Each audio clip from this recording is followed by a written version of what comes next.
Good morning, good afternoon, good evening, wherever you are in the world. Welcome once again to episode 5 of Vibe25 podcast. Woo! Awesome! I'm so happy Round of applause to have amazing 3 people here who are completely different in every way, but share one thing, and that's dance.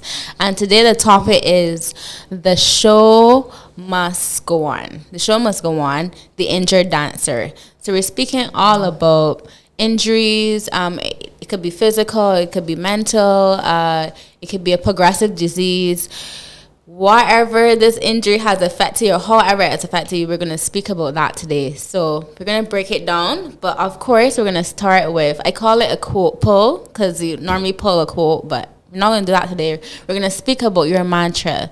So yes, guys, tell me about your mantra. And of course, we're not going to introduce them yet. They're going to introduce themselves. But I just want to do like a quick speed round dance Vibe25 thing. So Gina, tell me about your mantra in life.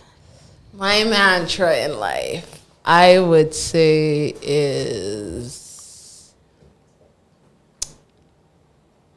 what are you waiting for? Awesome. Would be my mantra in life. And that's just self-explanatory in terms of never to kind of rely on your current situation or how you're feeling right then. You know, just always be on top of getting your life, whatever you want in your life, together as soon as you possibly can. So no whole what are you waiting for? Especially for me, has been very true, because as we talk about it later, I don't know if we're talking about it now, I don't know. If you want, it's free conversation. But you know, when I started dancing, I started to notice things about my body that was changing. I had memorization problems. I had problems recounting things, which is still what happens to this day. And then I felt like, I can't do certain things. I can't memorize certain things. And as a dancer, that's death. Especially in the audition process. You got to catch on quickly. And then the type of school I went to was very prestigious. And I was just like, oh my God, I falling apart. And then what I had to realize eventually, when I found out what the issue was, which we got there later, I realized that I couldn't I had to just continue living my life as if I didn't have a later. I had to do it now. So everything I do in life, when I wake up, it's what are you waiting for? What do you really, really wanted to do? Mm-hmm. Do it exactly then. Don't wait until all the stars align and everything is perfect. So that's what it is. Don't be perfect. Just do it. Yeah, just do it. Awesome. Yeah, Jay. I actually tattooed mine on my arm a few years ago. So it's explore, challenge, create. Explore, challenge, create. And I just put it there, so it was always a reminder, no matter what situation I was in. Explore, challenge, create. Awesome. Yeah. Mine is lose your mind and come to your senses. So as a psychology major, Fritz Perls was a high up psychology psychologist, and he was saying lose your mind and come to your senses, which is very similar to yours. Mm-hmm. So just forget about everything, come out your mind, come out your head, and just come into your body, which is your senses, and just do it. So yeah. Mine is more process driven, I think. I'm not remembering the person, but it was something I learned when I was engaging with the Fagan dance technique. I'm studying in New York. It's called Discipline is Freedom. The idea being that the more you get involved in process, when it's time to really perform, you can just let all of that go and be you. So the idea of go through the process, really, really get involved in the process. But when you get a chance then to create and perform, then you just let all that go and be free. Okay. Which is, everybody's is quite similar. Yeah. Yeah, awesome. So let's go through to the next session, which is this or that. Okay. So, jumps or turns? Jumps. Turns? Turns. If in doubt, turns. Jumping turns. Can I say that? Jumping turns. Okay, sis. That's a first. We never had jumping turns. Okay. I'm gonna say jumps though. Jumps. If I have to choose one, I'm gonna say jumps. Okay. Locomotive movements across the floor or bar work? Across the floor. Across the floor. Across the floor. Bar work is Bar work is okay. Work. Yeah. You know? Okay. Prepare you Like to get move. yourself together. All right. Next one is solos, duets, trios, or a group piece. Yes. Yeah. Yes. Oh, yeah. Yes. I'm trying to think of a one. Wait, what? We have to choose one? Context. Yeah. You're into context. Contacts. Okay, so if it were say Solo's Nifka, a lot pressure. so if it was Nifka, what would you prefer? What was their ideal performance that you think you would aim goal at if you were to do? I think that's it. I really never dance for goal. I just dance Because, I love it. okay, cool. sorry. Oh, I'm trying to think if I feel like if you have a solo, it can be a lot more pressure depending on the solo. Like, who did somebody put the solo on you? Are you trying to execute their vision? That to me is more pressure than like a group piece, because a group piece is more synchronicity. But what if the solo was a freestyle? I don't mind. That'd be perfect for me. You like a freestyle? You like a free dance all day, freestyle? day. Any genre. Okay. Freestyle all day. I Nice. just like people giving me something. I don't know if I Learning process. I don't know if I necessarily like making up my own thing all the time. And then you I have, feel like well, my like in Nifka, anxiety then is kicking. you also have to deal with people looking at you and having a perception of what you do rather than to Oh, listen and we watching talked you. about that before. See, that's why Nifka and that, those competition things become problematic. Yeah. Because people have a certain aesthetic that they either think you are Or or misconception. want you to have. Or Okay, next one. let's skip away from Nifka. Jazz shoes or jazz sneakers? Ooh, jazz sneakers. Sneakers. Really? Yeah, got cushion for your Okay. injuries. But then when you want point, you No, You could point sneakers. sneakers. You get the ones with the. I don't like a point in a jazz sneaker. Well, you need to get You need the sneaker. good one. If you get one of those, like Block has some nice ones that they have a They're big evolving. space. I mean, you point and They're it's You like, see evolving. everything. and actually your foot looks better In the You sneaker. look like you have a bigger arch. Because of how it's Okay, cool. Next one, last one.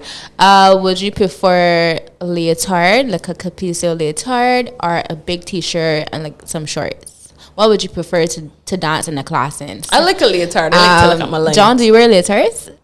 In my day, You used to wear. yeah, we like to see our bodies in motion, and t-shirts don't do it. Yeah, I do Okay. like sports bra and shorts. Sports bra shorts. Okay. Yeah, I go with leotard. Yeah. When are you going I like t-shirt? to see what's going on. Yeah. So the leotards. body has to be in. Have to see the body. Awesome. The other group, they said Yeah, t-shirt, baggy things. big t-shirt. I mean, I it depends. Some people like to be more comfortable, or they feel like they're more warm because they have all of those layers. But I just gotta see what's happening. All right, next one. So this segment is called No Matter What. So basically, I'm going to give you a sentence, and the end of the sentence, you will say no matter what. So for example, the question is, when performing, always ... no matter what. So for me, when performing, I always smile or have eye contact no matter what. Or when in doubt, turn no matter what. You know what I mean? So Jay, when performing, always ... no matter what. When performing, always give it your all, no matter what. Ooh. Once you're on that stage, you're just doing it, not thinking about anything else, just going at what it is you're doing. Cool. Okay. Oh wait, is it my turn? Yeah.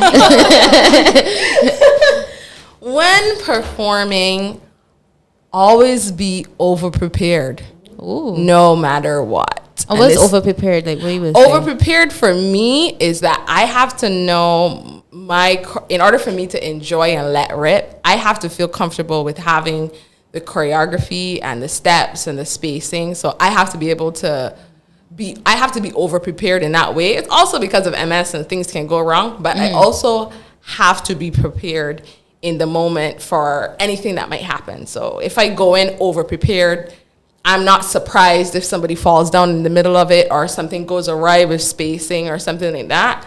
I can still stay in the moment and in the character. So what's your preparation kit like? So it's a mental preparation, or having stuff on. So say you're asthmatic, which you might not be, but Right. but you have your inhaler at the side. What's your preparation? Well, I think my preparation, obviously, you do have to warm up your body. You do mentally, I have to go over the choreography in my head. If I have access to the music or the counts, I definitely will do that kind of obsessively before a performance, just because it helps to solidify it. So mostly warming up, making sure I go over the choreography, especially a part that I feel like I'm not really 100% clear on, and like think about the intention. So I think it's more mental for me. I do have to warm up, obviously, physically, but I think it's more that repetition in my mind of like, so that then when I go on stage, I can just perform and let everything rip, because I know it in my body and my mind already. So yeah, that's what. Cool. What's the question? John don't know. So when performing, actually, I'm gonna switch it up for you. Thank you. In my choreography, there must be a ... no matter what. In my choreography, there must be a moment of calm. A Because breath. you want the audience to be able to have a palette from which they can take your information. So if you give them a lot of movement, they're going to be like Kerfuffled. I mean, that could also confused. But I mean, Yeah. the calm helps reinforce the information that you're trying to share with them. So there Cause- must be a moment of calm Yeah, or moments of calm stillness. or stillness, which is That's some of the true. dancers don't like to do, but it is one of the most poignant things you could do in a choreography. That's true. It's true. Okay, on my way to, and anybody can answer this one. On my way to an audition, I will do ... no matter what. On my way to an audition, I will do ... no matter what. On my way to an audition, I will listen to my favorite song in my head to calm me down or to keep me focused, no matter what. I always have to because I get distracted and in my head, so I need music to when I'm walking into the audition to just drown everything out. So yeah, that's what I'll do. Listen to music. Go. She's thinking about it. Stole my one. That's why I Sure, answered I her. like to be in my own zone, especially if you're walking into audition and girls got their legs behind All their head and stuff. I ears. always just like to be in my own zone, get my body ready for how I know I need to prepare it, and yeah. Cool. Last one. In my dance. Dun dun dun. Go Facial ahead. expression. Sorry. So on my way to audition, I like to do a lot of research about the choreographer and what their aesthetic is, so that I can develop on the skills that I think that would make that choreographer consider me for the role. Okay. I don't think I ever did. That's a good tip. Note for that. It's true. That's a good one. In my dance bag, I must have ... no matter what. About 3 different rollers. Just gonna say that. 3 different rollers. Gotta roll out. You have to have your bombs and your pills. Painkillers. Painkillers. Okay, cool. Therabands, I feel like. I usually have a Ice packs and stuff like theraband. that. Therabands, and when I was doing ballet auditions, gotta have the stuff for your toes. Because if you forget your toe pads, woo, I had to do that without the toe pads, and let me tell you, not cute. After class, it wasn't good. It wasn't a good look. The nutmeg spray. All right, guys. So we're gonna go into the meat of the matter. So I'm gonna go back to what we explained in the beginning, having injuries. So for me, an example, the reason why I thought about this is because I had a small injury last year, 2019, during the crop over season when I was dancing, and I was doing this lift, and I'm a thick girl. So I don't know if he was ready for this sugar. And I fell directly on my knee from really high on concrete. and it hurt me. It was horrible. Like, it was just, I didn't think that, you know, I would ever experience something like that. And from then on, I don't think that I actually took care of myself, if I'm quite honest, the way I should in terms of my rehabilitation process. My knee is better now, but when I wear heels, which I love to wear heels, I feel pressure. When I jump, I feel pressure. When I turn, I feel pressure.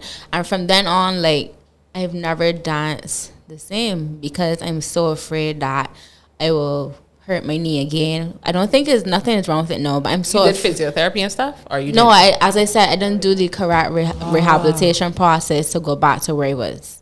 And I could be fully, like, honest and say, I just don't know, like, what to do next. I know I could still go. So, from then on, I was just so afraid to, like, be that extra dancer, like, who I normally am, because I'm afraid that, you know, my knee can drop out and I get bleed and I can be all on the floor and everybody can be running to me on stage and like this whole dramatic thing.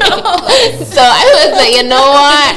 I need to talk to people that have injuries. And John was the first person that came to me because... You know, my whole life is now all about me.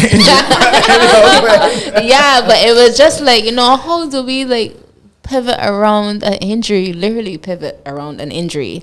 So I asked the question on Instagram first, a poll, and quite a few people gave me their responses. And one person said it definitely changed my entire life's trajectory. Another person said, during the lockdown/quarantine period in Barbados, I started dancing and took a couple of online dance classes. Oops, wrong one. that was she telling me what she let me classes. Okay, next one. Next one is gave up the sport. So I asked for dance and sports. So she's a volleyball player. She said she gave up the sport truthfully. She loves it, but it doesn't pay enough, and it can't pay for her surgery. So she just kept her distance from playing sport all over again. Wow. Last person said, I got injured and it still affects me almost every day. This person is actually a videographer, a filmmaker, and it affects him in film. I got injured and it still affects me almost every day. It really upsets me that I can't really run. I don't know if he has to run behind people with the camera. Another person said, chipped a bone in my, and she's a teacher, chipped a bone in my ankle, caused me to stop going to the gym, gain a lot of weight, develop back pains, started therapy, aggravated the injury, really visited the gym, and I'm unhappy with my body now. So it's just... there's a common thread. Everybody doesn't feel safe with their body after the injury. Right. So with that said, let's go into detail. So you can all introduce yourselves. I all know you in different ways. And as you introduce yourself, you can speak about your injury/injuries. If you currently have an injury, and if you did have an injury, and how did it affect you, and how did the injury happen, if you want to explain that in detail. So let's start with you, John. Ta-da. All right, so but as a dancer, I've been dancing from the time I was 17. That's ages ago, boy. None of y'all were thought about then. Oh. But at the time, I was actually focused on other career, but dance took over. So I would have danced for 15, 20 years, and in those 15 and 20 years of dancing, because you would have been injured from time to time, and sometimes it would be slight, right? And you would know to what is it? Rest, right? So ice, elevate, stabilize, right? Those things. But then there were some that were fairly serious, and of course there was the pressure to perform. So I remember one time having a serious back injury, and I couldn't feel my back. The choreographer is saying, well, you have to make a choice. You have to make a choice. You have to make a choice, right? The non-choice So, of course, choice. you numb out and you go on stage and somehow you get through the performance because your adrenaline is running. And then for months after, you were like, can't walk, right? Yeah. So looking back, because then there's the time when, the life of a dancer is about youth and thing. So I'm reaching into my 30s and 40s now, and maybe I should be thinking about doing less. But I'm like on this high, right? So I'm going through it, and these things are happening, and my body is beginning to feel it. I'm not getting the flexibility or the coordination that once did. And the other thing that I kept doing as a choreographer, which is very interesting, that we would create dances that my body could do really well. And people would say like, "How interesting is that?" And I'm saying, "So is that like what Martha Graham did?" Or but anyway, She had good hips. Pretty much. So after a while, it got to a point where I could no longer pretend that something wasn't happening. But by that time, I had found out because it affected my hips and my back in particular, that the time for me to have any kind of rehab in terms of reconstructing cartilage in the joints or even resting for them to restore that had gone, because the amount of there was no synovial fluid left. Oh, It wow. was just bone rubbing on bone. and they were it was creating a nice little powder.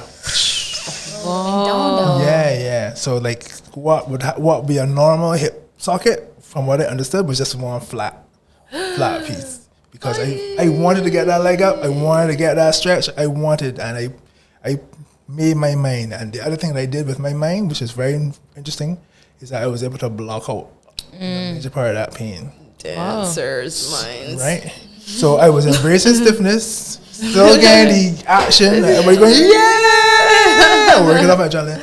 But I had put myself through that rigor. So by the time I got to the doctors, they were like, No, nothing. right? No therapy, nothing could help. So I had to embrace the possibility of hip replacement, right? Wow. Which was troubling by itself, because for a normal person, when you do hip replacement surgery, you're expected to do normal things. Yeah. But for a dancer, when you're going to do hip surgery, it's like, Stress. first of all, you have taken your body beyond what a normal person would do. So, You so probably never doctors have to imagined. deal with things that they may not have Hypers. seen before. Yeah. And then now I have to adjust to being normal. What is that, right? Yeah, we don't do basic as dancers.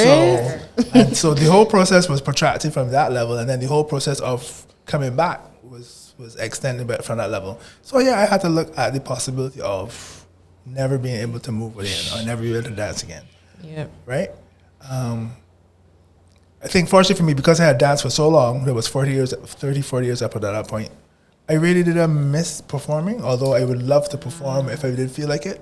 So I remember a lot of people feeling very upset for me, and I was like, I was only supposed to be dancing for 20 years. I did 40 people. Yeah. Right? You're good. So I was good, but the adjusting now was this new body. So if I had these hips that did all these things, and I never was able to do backflips anyway or tremendous splits, but the things that I would normally do, I had to figure out how to do it now in a normal body, which to me presents an interesting challenge in the sense of, even as a choreographer, how can you create the same aesthetic or communicate the same idea without the high legs and the flexible back? It's true. Right? So it presents an interesting idea, but for me, the adjustment is my new body, which I'm embracing, body positive, my new body, and how do I move forward with this new body? Right. I'm being very grateful for the life that I had, not wishing anything to change, but noticing in this transformation that I have this new body, and that this body will have to do until NASA calls me for the $6 million transformation. Hope you're listening.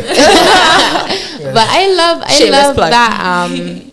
Can we go a little deeper into choreography and how you are able to, because I've been in a few of your choreographies before, and how you've shown that you don't have to do the high leg and you don't have to do the splits, but you still get the feeling, as you say, the silence in the movement. How has that changed your skill in choreography, maneuvering around movements and not being able to show that skillful movement, but more the soulful movement? Well, I think as a choreographer from the Caribbean, interested in contemporary idioms, I was always interested in presenting stuff that showed my background, right? So that means I would have to be interested in my traditions. I have to be interested in the Caribbean and the Afrocentric expressions, not to reproduce them, but to use that information to create new movement. So if you look at Caribbean movement, it doesn't involve all those things that we would associate with ballet. Yeah, I mean like folk dance and stuff like that. Right? Yeah. So the movement is more to the earth. The body's more grounded. Contractions. They do different contractions and things. So if into the feet. So to really push on those aesthetics. So it doesn't require the same rigor. It requires a different rigor of body. Yeah. Because Especially you have to be in knees crouch and- positions yeah. a lot of times, and you have to be in juxtaposing positions all the time. Right. But it didn't affect your body the same way. So how to create those kind of bodies? So I'm grateful to people like Rex Natterford in the first instance, and like Cadco and Jane Carson and those for beginning to do those explorations and then being part of that movement. So Lena Blue and Lala Blue, John Guy Sanctus and all those people, who are doing those kind of things. Really looking Lala at Blue our will do like contemporary a parallel and a turn. and turning because it's part of our traditional movement, Yeah. So I mean, and then we just extended it, and then it makes it relevant to our people, because if it's Right. relevant to people, not can connect with it. So that was interesting to me from before. So now when I'm out in this new body and not being able to demonstrate in the same way, I have now to articulate, use my Dance understanding vocab. of anatomy and dance and movement for social and imagery to get the dancers to embody that. So it becomes different in a way. And then the few times that I have been able to perform, apparently my performing career didn't end. I turned into an actor after injuries. But some of those characters had to move. So Right. I had to figure out how this character in this body had to move. So it becomes physical. So it's just to figure out new ways of moving. Right. To me. Right. Lovely. That was a lot. Okay, so Gina, tell us about your story. I started dance at the Dance Place under Elizabeth Bailey, and then subsequently Adonia Evelyn, and I studied there for most of my life. I stopped. My father died when I was 10, so I stopped dancing altogether. Just financially, it was like one income. And then, they reached out and offered, a scholarship. I came back. And I came back really not because I wanted to, but because I was not handling my father's death very well. And I wasn't grieving. I wasn't crying. I was showing no expression. I was just like a robot, basically. So my mom sent me. She was like, "I'm just going to put you back in a class. You have to go." And I was like 12.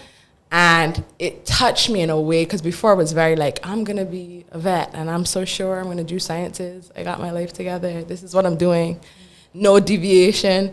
But then when I got there in class, I started to feel things. I felt like the physicality and the emotion of expressing yourself through dance really started to like permeate my life, and actually created moments of like me randomly crying and stuff. And I realized it was me grieving and not being, and dance, creating like a small opening for me to deal with that. So because it did that for me, there was like no choice in the matter. I was in my third year at UE, and then they created a dance program, and I was like, I'm switching. In my What you were studying before? I was studying English. I was gonna do pre-law afterwards. It was So like linguistics or English? no English literature. I was Okay. doing English literature.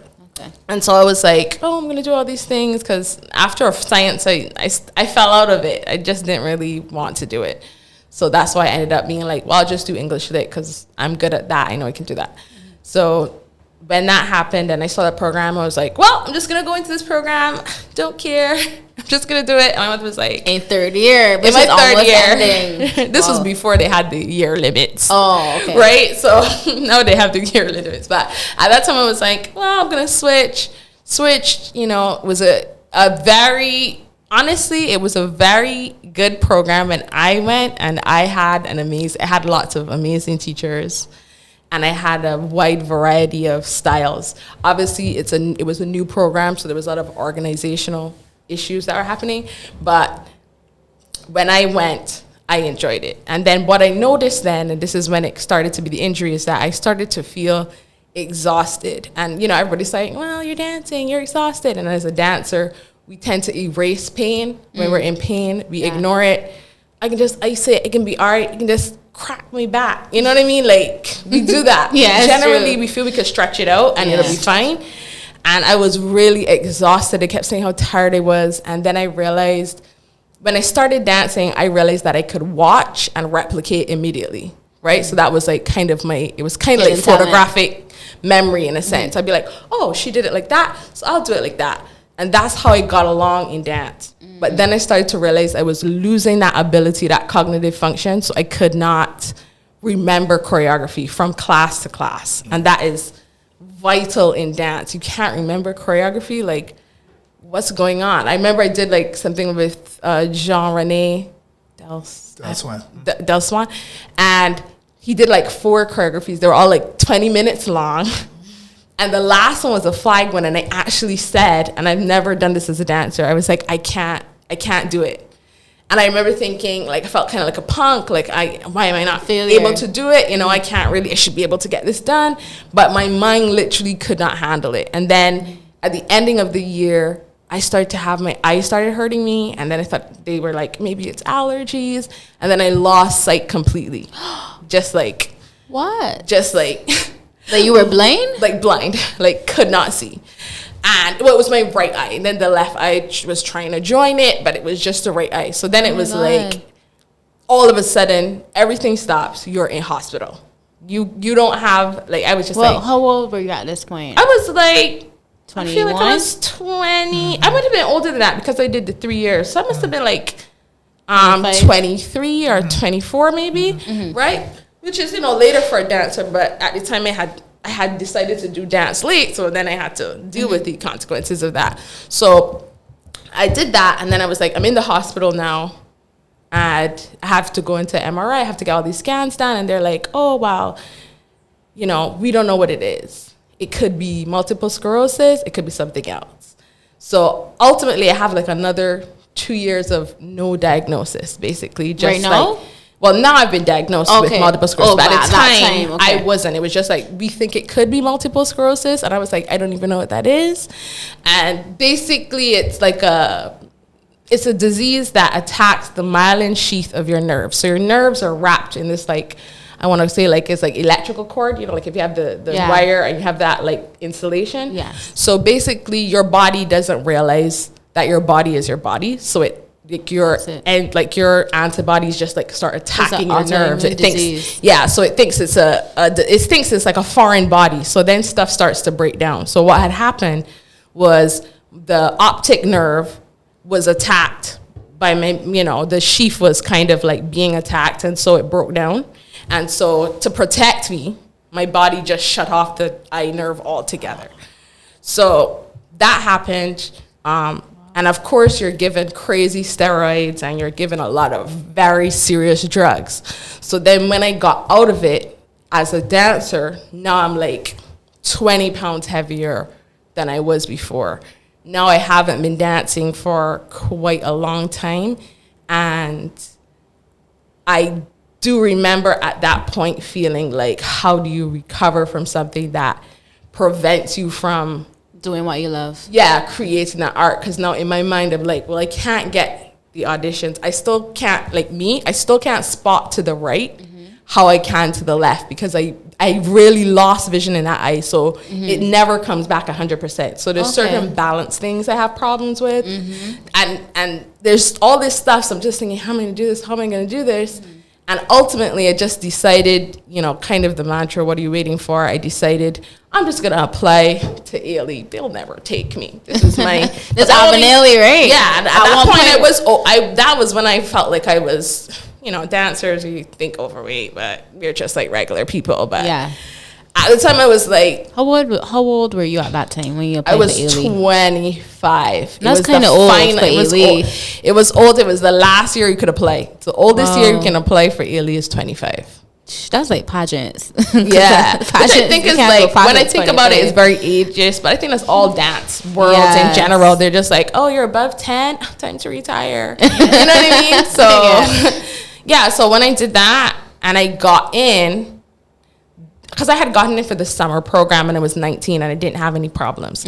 So, and I got in, I was like, okay, I'm going to just do this and dance for as long as I possibly can and see what can happen for my life. So what happened was creating a space, because there's still a part of me that wants to look a certain way, be a type of dancer, and have a certain aesthetic. What genre of dance did you play for? Well, you don't have a choice. Okay, you do everything? You have to do ballet, you have to do modern, you have to do Dunham. There's certain techniques that you just are automatically, they want you to be a well-rounded dancer and kind of like dominate in any field. Yeah, so that's kind of the thing. You have to be able to do everything well. Okay. So, yeah, so when I went there, obviously it's not like Barbados. The choreographies are like 64 sets of 8. And they're doing it, not even like 64. They expect you to remember it, and then they change it, and then they expect you to remember your warm-up exercise for that specific teacher. And you have like 20 classes a week. You have 10 different teachers. They all expect you to remember their choreography and their warm-up and their specific thing. So my struggle was I was always exhausted. I always had extra stuff. And at this point, they had still not diagnosed me in Barbados. Oh. I had to have another episode of optic neuritis in the States, because I had 2 in Barbados and there was no diagnosis. And then when I moved to the States and I had numbness and the eye thing again, then they diagnosed me in New York. So up until that point, I just knew I was extremely tired. I just knew there was a risk, and I was trying my hardest to be the best kind of dancer, because, you know, there is an expectation that you're supposed to be, you know, this type of dance. You're supposed to remember everything. You're supposed to be fair. So you're supposed to have this standard. And I guess going in, having that standard for yourself, it was very humbling for me, because I recognized that I couldn't remember. I couldn't, technically I could do things. Yeah, I could work on those things, but I wasn't able to perform on the level that I wanted to. And that was kind of the hard part of like going through the injury, I guess, was being aware of the fact that, yes, you are not going to look like them anymore. You're not going to be able to dance like that anymore. And who are you if not Gina the dancer? Because afterwards, I was able to have a professional career in terms of, surprisingly, I was still able to get into companies. I was still able to tour with companies. I still got leading roles with MS. Wow. I still was able to do those things. But there was kind of like a imposter syndrome going on. Like, you know, I think you got that because, you know, they felt a certain way, or maybe I just had a good day, or whatever the case may be. I never ever felt like it was my talent that was necessarily pushing me through, which is something that I struggle with, especially with MS.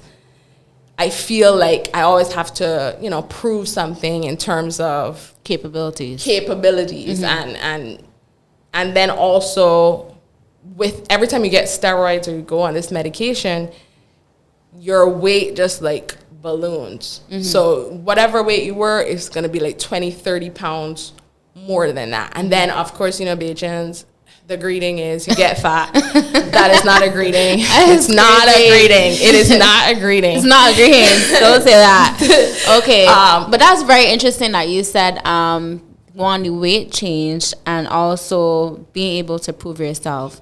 I would love to speak about coping mechanisms for both of you guys, because these injuries are very severe. Like having hip replacement and multiple sclerosis is heavy, and to be continuing in the art form is, you know, like, how can you do that? What is going on in your mind? So before we go into coping mechanisms, I'm going to ask Jay. I was just like, wait. It might not be as severe as them, but you could still give your, girl. Yeah, could tell us about your injury. Okay, so I started dancing from a very young age at Dance Tries Barbados. Dance was always very important to me, and I never saw myself doing anything else, and I chose to do this path of being a dancer no matter what, no matter the situation. So I always said I need to study it so that I fully understand it. So I went to BCC here in Barbados. John was my teacher. And then after that, I went to Edamani College in Jamaica. And during my second year, I was in my modern class. It was like maybe like 4th week. So like we've been doing the same thing normally, everything good. I in class and we had this exercise. You have to like sit on the bar and we drop back. I was like, here pop, right? And like my shoulder just, and I've done that exercise like 1,000 times. It just was swollen, and like the school itself didn't have a set, like, because it's an art school, but they don't have a set like emergency plan. So I legit had to take my shoulder and walk to the nurse. And then like the nurse was like, well, I can't leave because like if somebody else comes in, like who's gonna take care? I'm like, but I can't move my shoulder. And like, she had me there with ice. And like 20 minutes went, and my shoulder was like, oh, here it was swollen. And she was like, all right, I think you should go to the hospital. And I was like, so how am I gonna get there? I'm not from Jamaica. Like, what's happening? She thinks. I had to call a taxi. I had to walk back to dance school and ask someone to come with me to the hospital because I'm like, I'm not from here. I don't really want to go to the hospital myself. Oh God. Finding out that I tore like a slight tear right here in my rotator cuff, and exams were in like 2 weeks. And like my director went with me to the doctor who told me that's what happened. And she was like, so I guess you could just go home. And I was just like, you know how much it was for me to get here? Yeah, a lot of cost. Go home, like, what? I was like, there has to be some other way. Like, I will do class with one arm. I will put on my sling, and I will do everything. Really? Like, you dance with a sling? I danced with a sling. I did because my teachers did not play. So I did my planks with one hand. I did, like, everything with one hand. Which then, obviously, because I work in one hand, this muscle back here was like,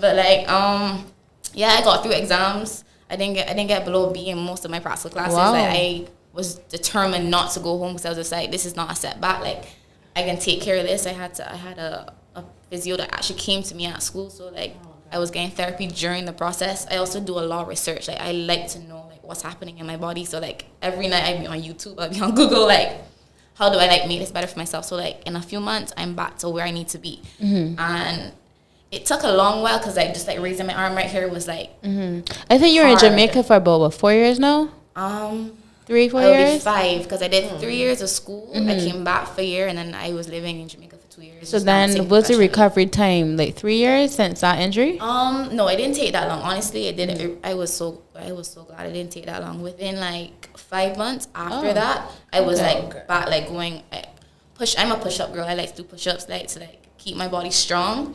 Right. For like after that, I could not do more than 2 push-ups, and it was like so hard for me. Like I was like so mad at myself a lot, and I was like, but you have to give yourself time. I'm like the now kind of person. I don't like to like relax and like, okay, give yourself time.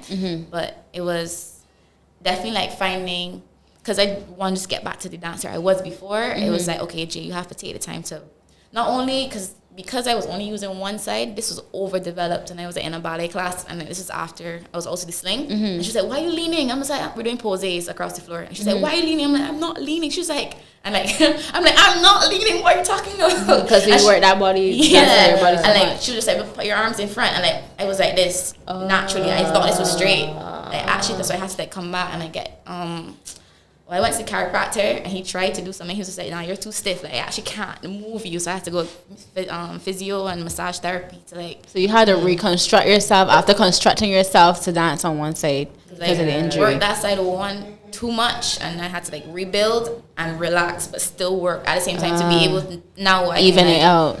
Be able to use both arms and be balanced. Okay, so the most profound thing about this entire conversation, and I go back to what John said in the beginning, is having silence and a pause in the choreography. And that is literally a metaphor or like a literal thing in all of your lives, the silence in your dance of life. And in that silence is where you get time to be introspective and, you know, think about if this is really, like, I really want to do this dancing for real. Like, do I need to, or can I push through and prove that this is my life and this is what I want to do? So can you tell me quickly your coping mechanisms and during the process of being in the injury itself, what was going through your mind? What did you tell yourself? Were you like journaling, self-affirmations, feeling awful about yourself, or did you just like, yeah, whatever? Wait, what was happening? I think there was a negative coping mechanism, which was kind of getting on top of yourself. I feel like there's a lot of negative self-talk as dancers that we kind of normalized, like even in classes, oh, it looks so bad, trash, you know, like we just trash talk each other, trash talk ourselves, just like, oh my God, this leg, you know, we do that generally. And I feel like that also was in life's. And we literally judge ourselves because we dance in front of a mirror 24/7. So you're looking at yourself, like judging yourself all the time. Yeah. I would say that like I had really negative thoughts that I had to like try to get past. I think in terms of coping, my coping mechanism was to try to be over prepared in every way, so that I knew that I would fall down in certain things, like in terms of balance or whatever. But I tried to like push up my artistry so that you could not outperform me ever. And I tried to, whatever I learned, or I would go home and just be like on top of it, just like repeating it so that it get into my muscle memory, which is different from my regular memory. So I think that's what it was, over preparing. And and the other thing I said, which I now can't remember. So, but yeah. I literally, because of my injuries, was on crutches for 2 years. So I did not have a choice in terms of not moving. But what I think, one of the things I was very clear on was that I wasn't going to blame myself or think it was my fault. I was going to face all those things that would have caused me to ignore what was happening, right? And address that. The way in which we are such adrenaline junkies, you know? It's true. That when we are feeling that energy and we hear the pop, we go, oh, okay. Man, we will get to that at another point, and then next morning we can, I can't figure out what's happening. Yeah. And then to be the person for other people that I did not have. So like almost immediately, because I was teaching the program and I was actually on break, but I knew there was a program, there was a course called Movement and Self-Awareness. I redesigned that course to really look at therapeutic movement for dancers because they need that information immediately to learn how to deal with those injuries immediately. And I was a nice person. I remember because Megan used to tell me that Jordan is nice, you're nice, you know. Just look at how you look at you. I'm I just used to be a nice person. Just honest. But I decided to be a good person who will tell you the truth. So there were a couple of dancers in our programs who were injured and were trying and their bodies were deteriorating. I would say, you have to stop.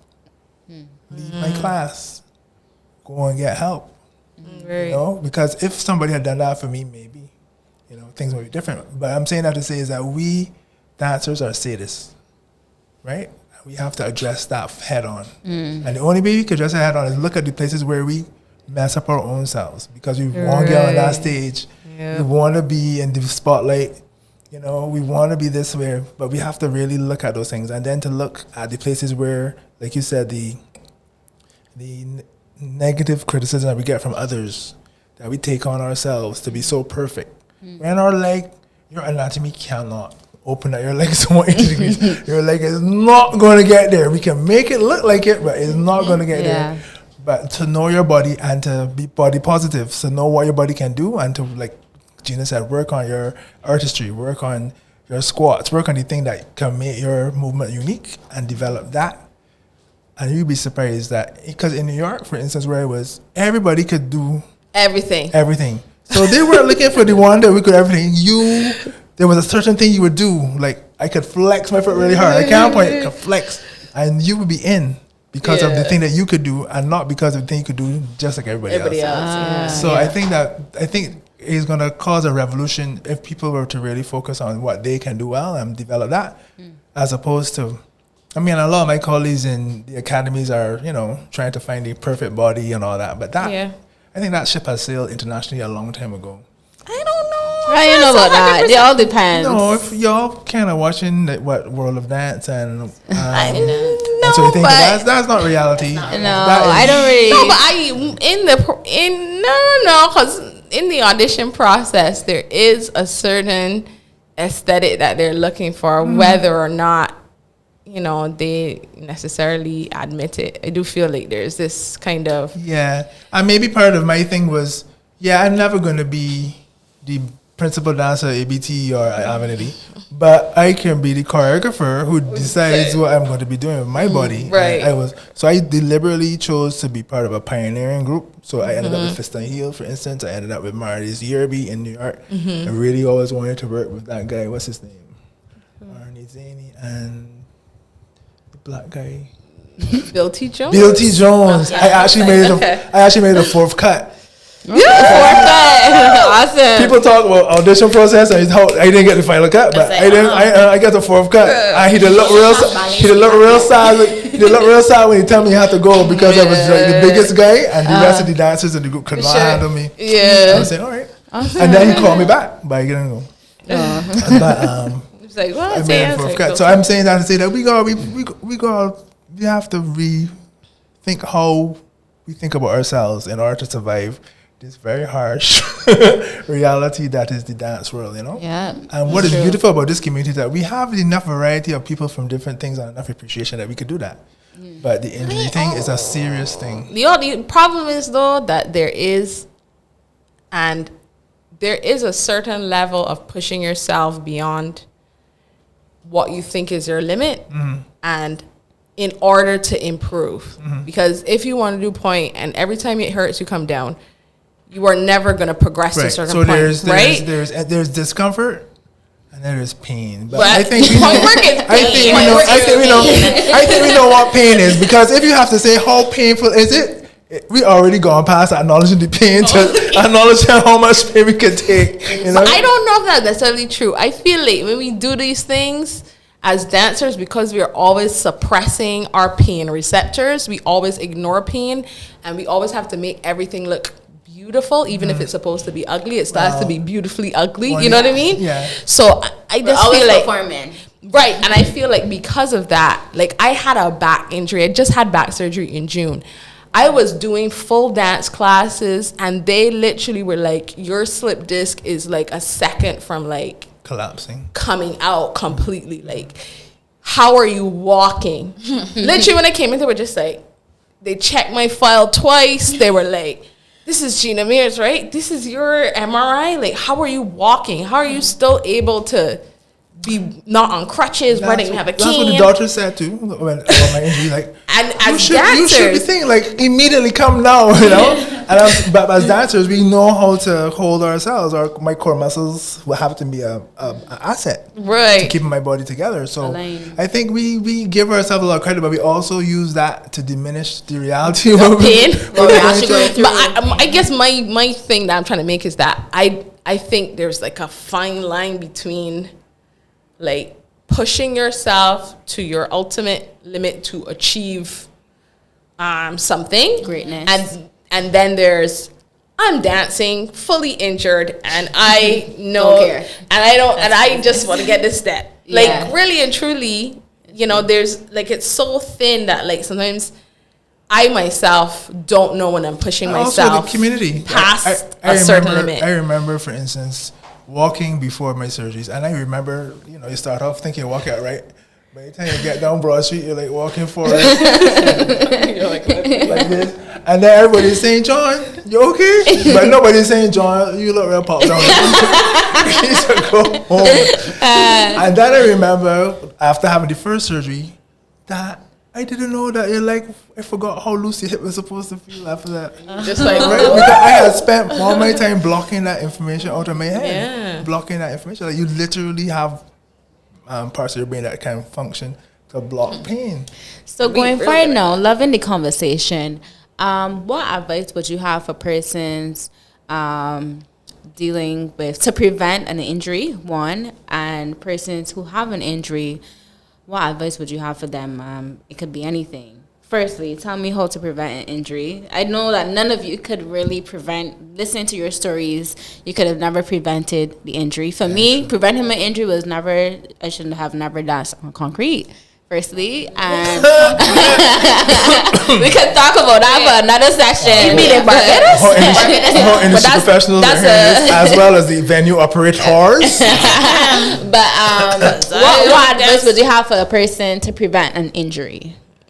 like knowing how you or the things that you need to warm up before class? Because like not everybody needs to. I guess the first thing that happens when people come in the studio before they like go in second and stretch over, but like it's hamstrings. And I guess like hamstrings are important, but like warming up like your bottoms of your feet or like even just your you literally arms, should like, run though to like heat up the muscles. Yeah, well, everybody can't run because like me, my shins have been done like years ago. Like I feel like so like running. It's a lifestyle, I think.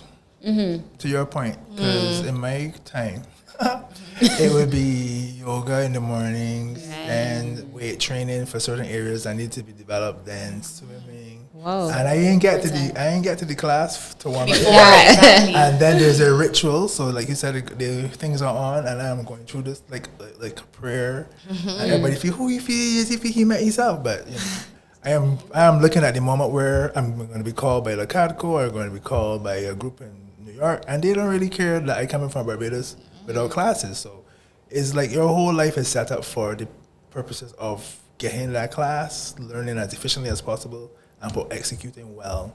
So you can't afford to be injured.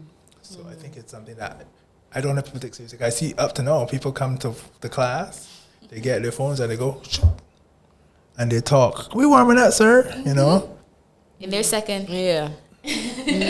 And you can tell that they're not on their leg, that they're not in their bodies from the bar, right? From the bar, yeah.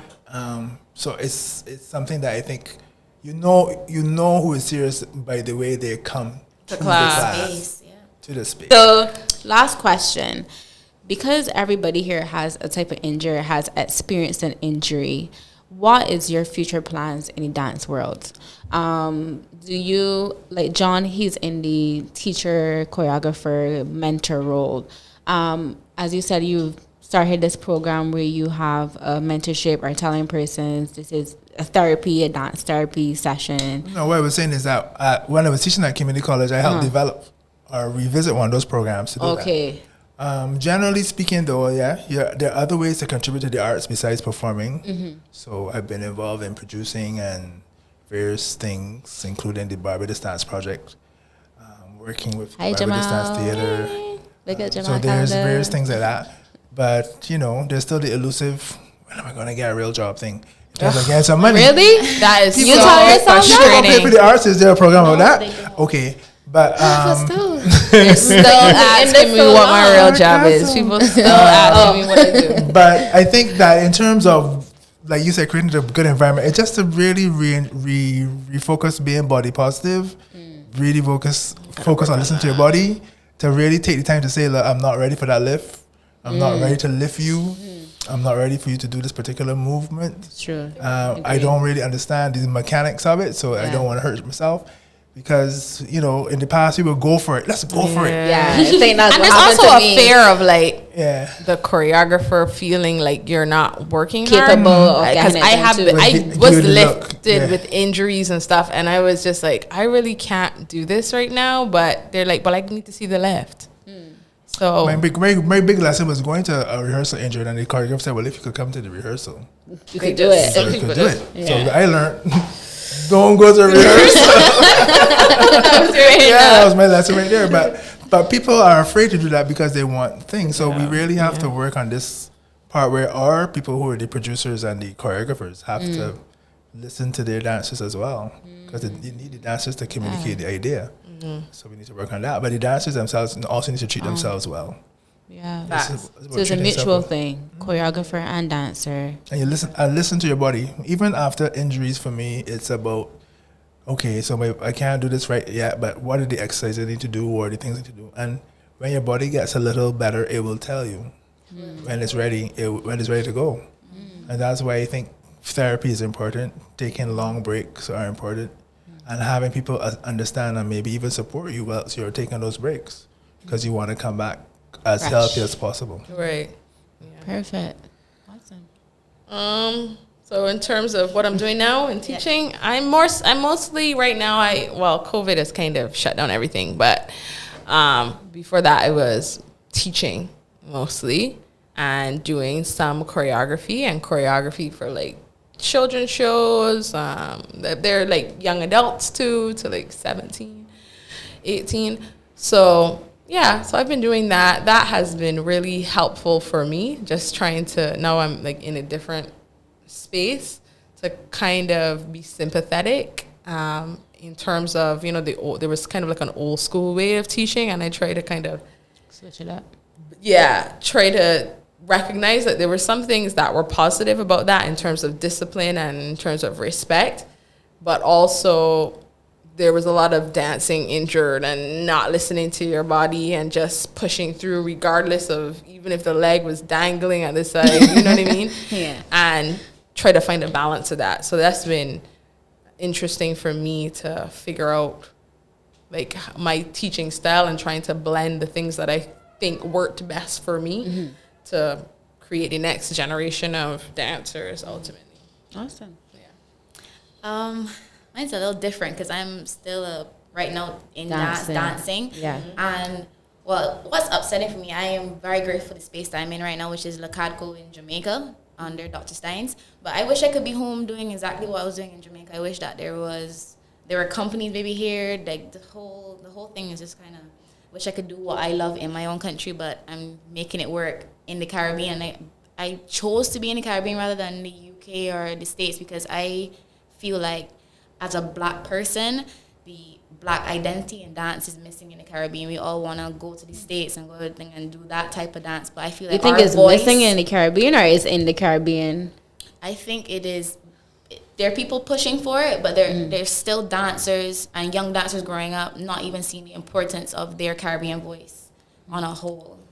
And It's correct. She's correct. Okay. We're living what you call it trans-European lives. very much so. We're privileged into the modern and the ballet and the high legs and the turn. Yeah. You think so? And there's lots of other information that we could tap into. But Yeah. All right, again, excited. No, quick question. Yes. Not injuries, but I love African dance. I love Caribbean folk. I love, that's just my heart and soul. Like that's what I grew up on. Yeah. And that is what my Vibe25 classes are surrounded by. I don't really necessarily favor the Afro beats kind of style. Okay. I don't favor the I'm not a ballet dancer. I don't favor like a modern and then you add in like a hip hop and like I don't like the mix. You know, like the hip play. Like I don't like, that's just not my thing. I'm really like into like rooted kind of Afro Caribbean African thing. And so when you say like in the Caribbean we are like, privileged, all this modern and stuff, it feels as though we're going away from where we started. I find also it's not necessarily the genre of dance, it's the stylization of the dance. Right. So you're missing the technique of the actual. Well, not really the technique, but the aesthetic of it and the stories that they're telling. Because we could dance ballet, but don't go look like because our bodies aren't constructed like that. Our stories aren't either. Yeah. Right. Okay. So yeah, we seem to always deny our own heritage and our own movement and our own vocabulary. Right. And our own bodies. Our own bodies we seem to eliminate. You want the body to be thin. You want it to be lithe. You want it to look a certain, And I remember even I choreographed, I won't say who, but I choreographed a popular floor show, which they're still using my choreography today. And I put in an entire land ship section. And they took it out. They said it just wasn't marketable and that's not what people want to come and see. And then when I really think about all the other floor shows I did, there really wasn't a land ship portion of the performances. When I'm thinking back of all the floor shows at all the different places. And I love a land ship. Sorry, I love land ship. And I put it in and then it was interesting for them to just say, no, we don't like this. And then later on, they then created a dance hall section. And I just felt like this is not Barbadian. And this is not a Barbadian aesthetic. It's not even a Jamaican aesthetic, the dance hall that they did. Sorry. For sure. Wait. Do not call out. Do not. No slander here. Do not call out. About to get messy. Real messy. But okay, and then I just remember watching it and just thinking to myself, but yes, I understand that Jamaica has had an impact on us. They're very close to us. Everybody, reggae and dance hall has a very serious impact on us. But I also am just like, but we have our land ship is an actual Barbadian specific dance. I think there are moves to spooge as well that we could spooge and spooge, stuff like that. They're things, but they're not really seen as you know, marketable but funnily enough, overseas they are. Because I had to teach, and I remember, and I'm generally, my background is more modern and ballet. So they were just like, oh, we should teach a Barbadian folk dance. And I was just like, what am I gonna teach? I had to like pull back, you know, Mr. Carson. I had to like call him up. I was like, and they really appreciated it actually more than some of the other things that I was doing. So cool. Yes, she has a point. The things that make she you has different, a point. and not the things that make you the same, right? Yeah. Lovely. Okay, so what I take away from this entire conversation is, one, know your identity as a dancer, especially if you lose a part of you, you can gain something else from that, which is either one side of your arm, like working more than the other. As a choreographer. That whole during that time, I built a lot like on myself, just being able to feel the restriction and not feel blocked by the restriction. If it's a case where you know cannot move as much as you can, but no, you don't have to do the legs and the turns, but you can keep grounded and you can maneuver around whatever movement you can do and make that fantastic. Yes, be more African. Or if it's Gina, being just pushing it through, you know, fighting through all your battles and you know, that negative self-talk can like slowly swift away, and you know that, you know, you're capable of being the best dancer that you can be. So thank you guys so much for this conversation. This was so good. I appreciate all of you. This was a really good discussion, and I think that we could take away so many tidbits from this, and we can definitely feel inspired from this one, because this was inspirational in some way, that to see you're still in the dance world flourishing and doing stuff although you're injured. So thank you very much, and I'll see you in the next episode. Take care.